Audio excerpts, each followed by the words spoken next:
ঢাকার কেরানীগঞ্জে রূপালী ব্যাংকে ডাকাতির লক্ষ্যে প্রায় 1 মাস আগে থেকেই প্রস্তুতি নেয় গ্রেপ্তার হওয়া 3 জন।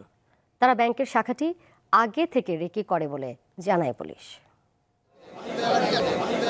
সিনেমা স্টাইলে দিনে দুপুরে ডাকাতির পরিসমাপ্তি হয় আত্মসমর্পণের মধ্য দিয়ে।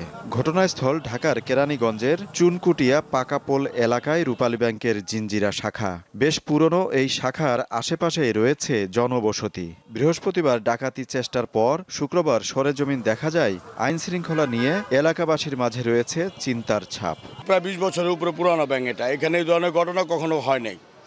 ডাকাত তো দূরের কথা, আমাদের এলাকায় একটা চিন্তাও হয় না। তো সবার মনে তো আতঙ্ক হয়ে আছে, কি হলো, কোনোদিন যেটা না হয়েছে এটা প্রথম হইতাছে। স্বাভাবিকই মনে হয়, তারপর আতঙ্কের মানুষের শেষ নেই, কখন কি হয়। এই এলাকার মধ্যে এই ঘটনা এতটুকু চেষ্টা ছেড়ে যে করবো কেউ তো মনোভাবই নেই। ডাকাতির ঘটনায় দায়ের হওয়া মামলায় গ্রেপ্তার দেখানো হয়েছে লিওন মোল্লা, আরাফাত ও সিফাতকে।